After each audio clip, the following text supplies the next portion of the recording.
अस्सलाम वालेकुम dear students. बेटा हमने प्रीवियस लेक्चर्स में फॉरवर्ड कॉन्ट्रैक्ट की बेसिक्स की थी। जो फॉरवर्ड कॉन्ट्रैक्ट की बेसिक की वीडियो थी हमने उसको दो पार्ट्स में डिवाइड किया था। आज के लेक्चर में हम फॉरवर्ड कॉन्ट्रैक्ट की प्रैक्टिस करेंगे। बहुत सिंपल सोल्यूशन है, एक एक लाइन का सोल्यूशन है।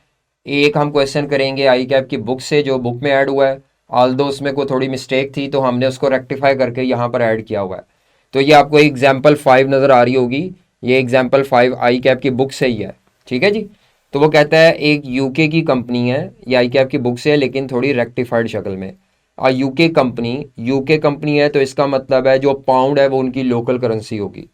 UK company expects to receive 75,000 US dollar in 6 months. In 6 months का मतलब आफ्टर 6 मंथ्स, 6 माह बाद यूके की एक कंपनी को पैसे रिसीव होने हैं, डॉलर रिसीव होने हैं फ्रॉम अ यूएस कस्टमर। ठीक है।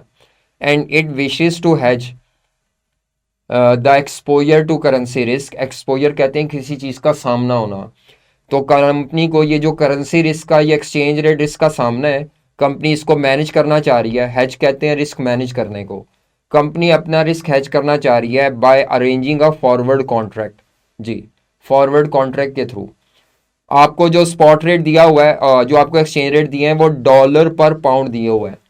पाउंड यहाँ पे लोकल करेंसी है, डॉलर यहाँ पे फॉरेन करेंसी है। बेटा अगर फॉरेन करेंसी फर्स्ट पे हो, लोकल करेंसी अगर सेकंड पे हो, तो ये इनडायरेक्ट कोड सिस्टम का क्वेश्चन है। यानी first currency to second currency conversion होने हैं। First currency to second currency conversion होने हैं, डिवाइड से कन्वर्जन होने हैं। प्रीमियम को हम डायरेक्ट कोड सिस्टम में ऐड करते हैं, यहाँ पे लेस करेंगे इनडायरेक्ट कोड में। डिस्काउंट को हम लेस करते होते हैं डायरेक्ट कोड में, यहाँ उल्ट हो जाएगा। तो देखिए नीचे उसने स्पॉट रेट दिया हुआ है डॉलर पर पाउंड का, लो और हाई रेट, और 6 माह बाद का फॉरवर्ड प्रीमियम दिया हुआ है, और प्रीमियम सेंट्स में दिया हुआ है। डॉलर का जो छोटा करेंसी यूनिट है वो सेंट्स है। जैसे पाक रुपी का छोटा यूनिट पैसे है, इसी तरह डॉलर का छोटा यूनिट सेंट्स है। तो हम इसको डॉलर में कन्वर्ट करेंगे। 2.40 और 2.30 पीएम प्रीमियम है, और ये सेंट्स में है। वहाँ आई कैप की बुक में यहाँ 240 लिखा हुआ है। अगर 240 को कन्वर्ट करें तो वो एक्चुअली फिर 2.40 बनेगा, जो कि इससे भी बड़ी फिगर बन जाएगी। तो आई कैप की बुक में मिस्टेक ये है कि उन्होंने 240 और 231 लिखा हुआ है, जो कि गलत है। एक्चुअली वो 2.40 और 2.30 प्रीमियम है, और ये लो के साथ अटैच है, ये हाई के साथ है। आपसे कहता है अमाउंट ऑफ रिसीट निकालें पाउंड स्टर्लिंग में। पाउंड में आपने अमाउंट निकालनी है, यानी आंसर आपने पाउंड में कैलकुलेट करके दिखाना है। तो हमने फर्स्ट करेंसी को सेकंड में कन्वर्ट करना है। इनडायरेक्ट कोड सिस्टम है, तो यहाँ डिवाइड से कन्वर्जन होंगे। तो लिखेंगे जी हम सोल्यूशन, एक लाइन का सोल्यूशन है। रिसीट इन पाउंड, तो डॉलर की रिसीट डिवाइडेड बाय।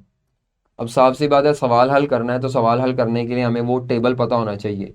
तो बेटा डायरेक्ट कोड सिस्टम में सेकंड करेंसी को फर्स्ट में कन्वर्ट करना होता है, तो मल्टीप्लाई हाई रेट से करते हैं पेमेंट में, रिसीट में लो रेट से। ये वो टेबल बना रहा हूँ कन्वर्जन वाला। और अगर आपने इनडायरेक्ट कोड सिस्टम में आना है तो वहाँ फर्स्ट करेंसी को सेकंड करेंसी में कन्वर्ट करते हैं, डिवाइड से कन्वर्जन होता है। पेमेंट के लिए लो रेट और रिसीट के लिए हाई रेट इस्तेमाल होता है। तो एक्चुअली क्योंकि ये फर्स्ट करेंसी सेकंड में कन्वर्ट होगी, डॉलर दिया हुआ है ऊपर डॉलर, ये देखें डॉलर, और इधर डॉलर फर्स्ट करेंसी है। तो हमने फर्स्ट करेंसी को सेकंड में कन्वर्ट करना है, तो हम हाई फॉरवर्ड रेट से डिवाइड करेंगे। ये केस लगा बना है, हाई फॉरवर्ड रेट से डिवाइड करेंगे। तो 75,000 यूएस डॉलर की रिसीट है। जब आपने उसको डिवाइड करना है तो यहाँ आपको हाई वाला, ये हाई वाला स्पॉट रेट है तो हाई फॉरवर्ड रेट नहीं दिया हुआ, तो हम हाई फॉरवर्ड रेट की यहाँ वर्किंग कर लेते हैं। लो नहीं चाहिए आपको, बस हाई चाहिए, तो जो चाहिए वो निकाल लें। जी बेटा, तो स्पॉट रेट हाई वाला, डॉलर पर पाउंड 1.7540, और ये जो प्रीमियम है फॉरवर्ड प्रीमियम, ये हाई के नीचे जो लिखा हुआ है जो जिसके नीचे लिखा है वो वैसे ही लेना है। फॉरवर्ड प्रीमियम, वो भी डॉलर पर पाउंड लेंगे, तो प्रीमियम को यहाँ लेस करना है क्योंकि इनडायरेक्ट कोट है।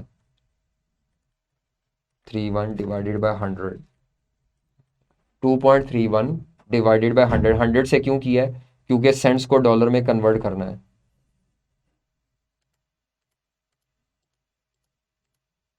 सेंट्स को डॉलर में कन्वर्ट करना है। 2.31 डिवाइडेड बाय 100, तो ये आ जाएगा 0.0231। लेस करें तो ये हाई फॉरवर्ड रेट आ जाएगा 3 माह बाद का, कि 6 माह बाद का, सॉरी 6 माह बाद का चाहिए, 6 माह बाद का, ठीक है। 6 माह बाद का फॉरवर्ड रेट आ जाएगा, तो 1.7540 माइनस कर लें इसमें से, तो 1.7309।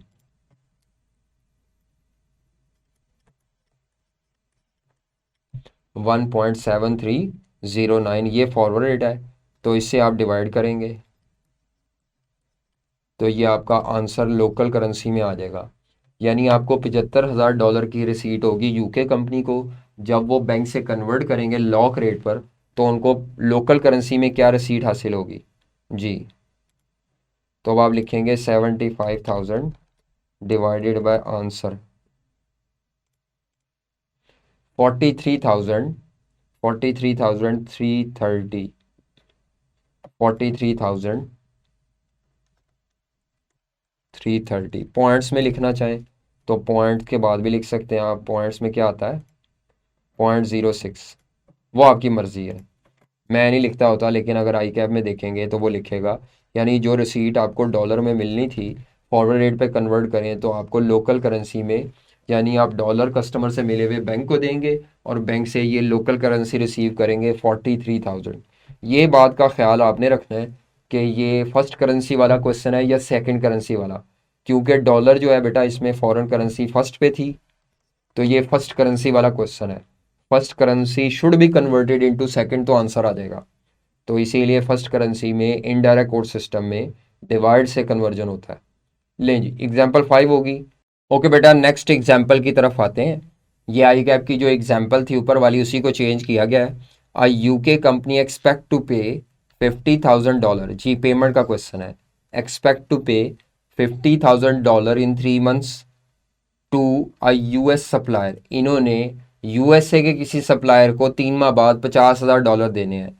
And it wishes to hedge the exposure to currency risk by arranging forward contract. Forward contract से ये हैज करना चाह रहे हैं जी। आपको स्पॉट रेट दिया हुआ है, तो डॉलर का क्वेश्चन है, डॉलर फर्स्ट करेंसी है, तो जब भी फॉरेन करेंसी फर्स्ट पे होगी इनडायरेक्ट कोट है, डिवाइड से कन्वर्जन होंगे और पेमेंट के लिए लो रेट इस्तेमाल होंगे, लो रेट। तो ये स्पॉट रेट दिया हुआ है और 3 माह बाद का फॉरवर्ड डिस्काउंट दिया है।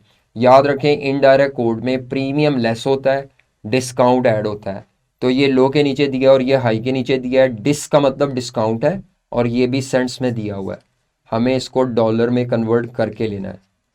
आपसे कहता है क्वेश्चन में compute the amount of payment in pound sterling. Pound इनकी लोकल करेंसी है। तो एक लाइन का सॉल्यूशन है, देखें जी। हमने लिखना है पेमेंट इन पाउंड, ये साइन है पाउंड का।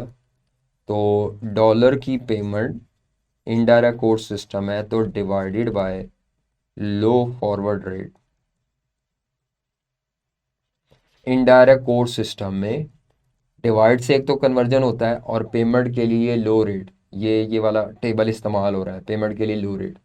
आगे चलते हैं, तो पेमेंट इन पाउंड $50,000 की पेमेंट है, डिवाइडेड बाय फॉरवर्ड रेट यहाँ पे भी निकाल सकते हैं, ठीक है। तो लो फॉरवर्ड रेट मैं यहाँ पे भी निकाल सकता हूँ, लेकिन मैं वर्किंग कर लेता हूँ। तो वर्किंग 1 लो फॉरवर्ड रेट, जी बेटा। तो लिखेंगे स्पॉट रेट लो वाला और उसमें डिस्काउंट ऐड होगा क्योंकि इनडायरेक्ट कोड सिस्टम है। इनडायरेक्ट कोड सिस्टम में डिस्काउंट ऐड हो जाता है, डायरेक्ट में लेस होता है। तो डॉलर पर पाउंड, ये भी डॉलर पर पाउंड और ये भी डॉलर पर पाउंड आ जाएगा। जी बेटा, स्पॉट रेट कितना था? स्पॉट रेट लो वाला 1.7530 और डिस्काउंट ऐड करना है। अब ये वाला 2.40 सेंट्स था, डिवाइडेड बाय 100 करें तो 0.0240 शायद, हाँ जी 0.0240 ऐड कर लें इसको तो 1.770 फॉरवर्ड रेट है 1.770। तो ये हमारे पास आंसर आ जाएगा लोकल करेंसी में।